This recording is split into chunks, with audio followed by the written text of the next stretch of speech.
I am standing in front of California Portland Cement Company's 490-foot-long cement kilns in their Colton, California plant. This plant began operations in 1894 and operated until 2006. Many modernizations were made throughout those years. From 1980 to 1985, H.W. Campbell and Associates engineers developed a major improvement for this cement plant to generate electricity from waste heat emanating from these cement kilns. The waste heat is converted into steam in the steam generators you see on my right. The steam is converted to electrical power by steam turbine-driven generators.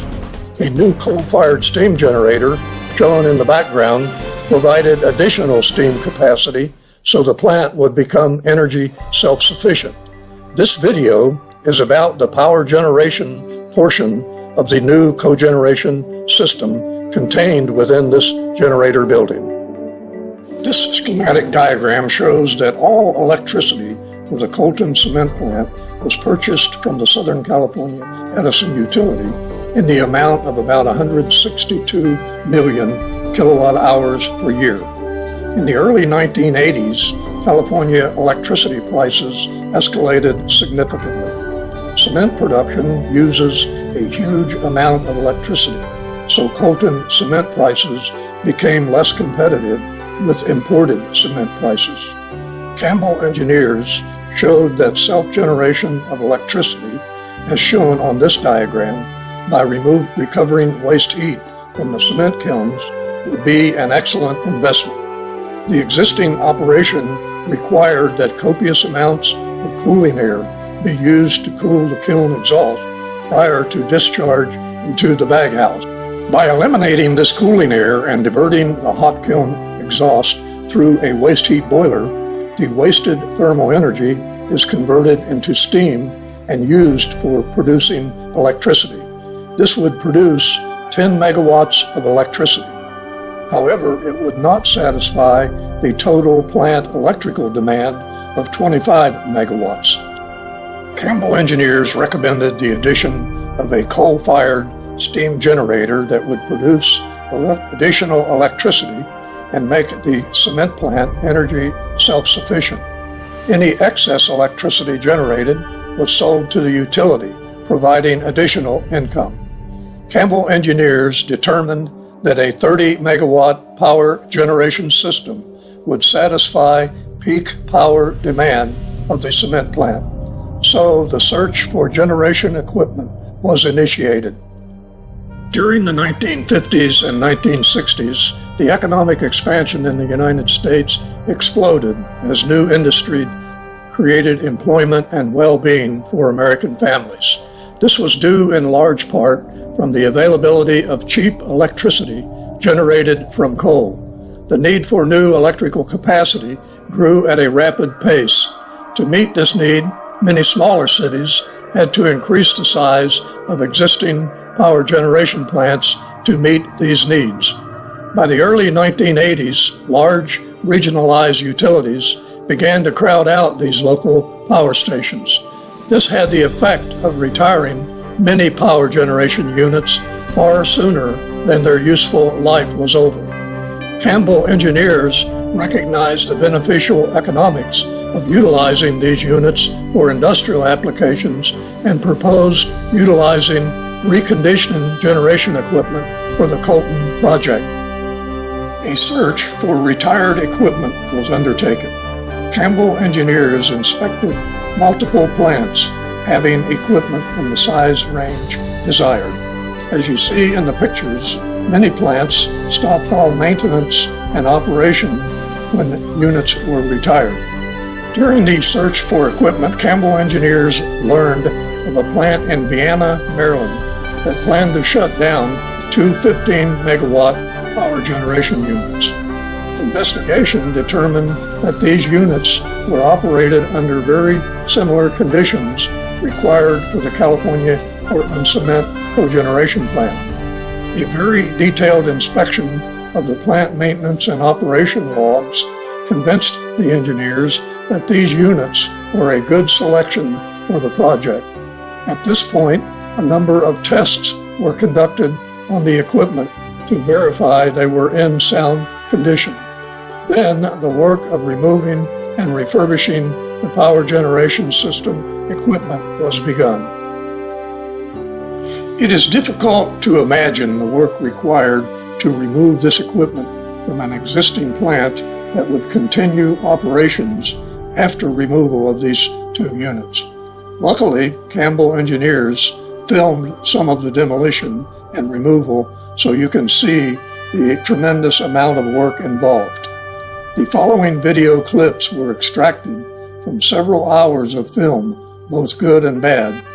Keep in mind that 2 units are involved, and the intent was to recover and move to California all components, including piping, electrical switchgear, auxiliary panels, etc. The steam turbines at the Vienna, Maryland power generation plant were manufactured by Westinghouse and installed and operated beginning in November 1947. The units are rated 15,000 kW, which equates to roughly 30,000 horsepower, and the rated kVA is 10,750. The units were operated with a design steam pressure of 700 psig and a design steam temperature of 850 degree Fahrenheit. They exhausted into a surface condenser at an exhaust pressure of 1.5 inches Hg. The speed was 3,600 RPM, and each steam turbine has 4 separate bleed points.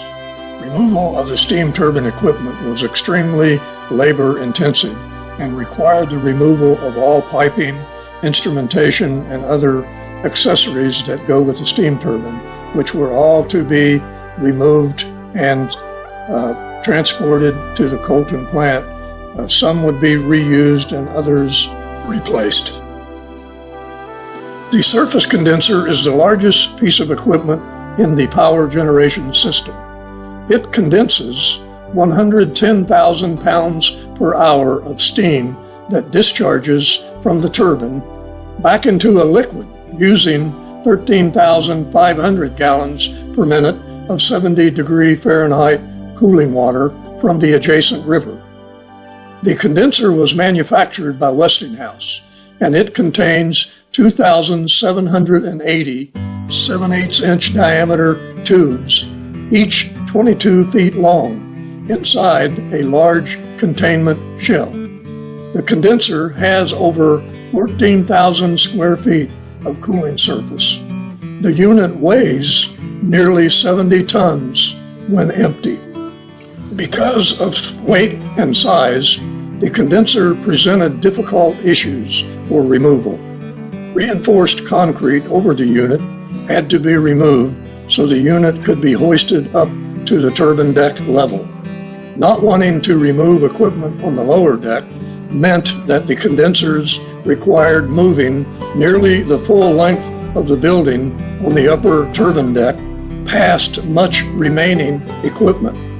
Once at the drop space, special low-deck trailers were positioned to accept the condenser and move it outside the building where it was to be prepared for shipment. Outside the building, offloading the condenser from the low-deck trailer required a large movable crane with 70-plus tons lifting capability. Brackish river water was used for the condenser cooling water at the Vienna generating station. This did not pose a problem, even though cooling towers would be used for cooling the water at the Colton plant. The new towers were sized to accommodate the technical requirements of the Colton cogeneration plant. A great deal of engineering was necessary to correctly adapt the equipment into an entirely new and modernized power plant in California, where it would be operated under different scenarios.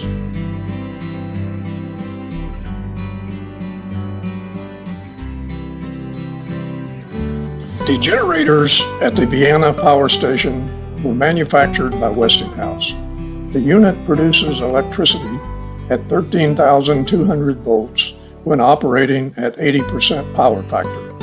Each generator is rated at 18,750 kVA and 820 amps and designed to operate at 3-phase, 60 Hz, and 3,600 RPM. Unit rating is 15,000 kilowatt. The generator is equipped with a shaft-driven exciter rated at 80 volts and 250 amps.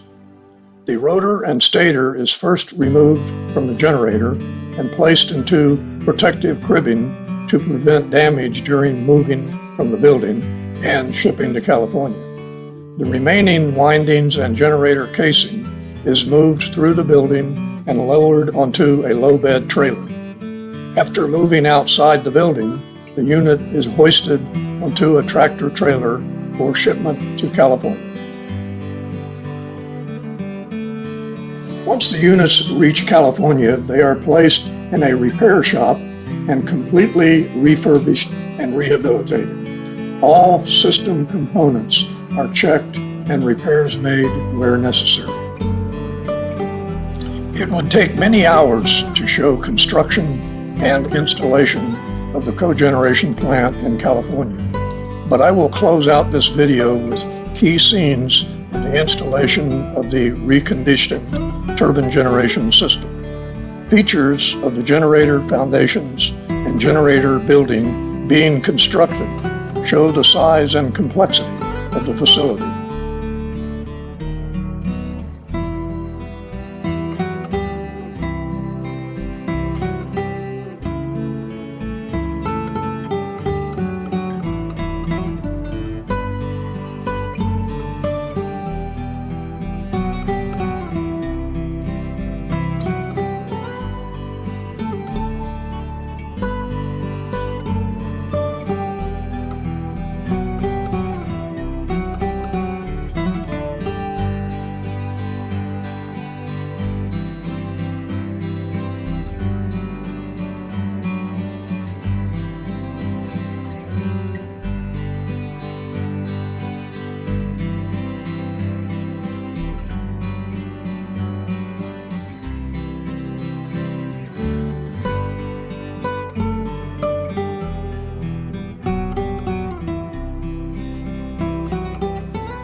Construction of the facility lasted over a year, and the plant was put in service in 1985.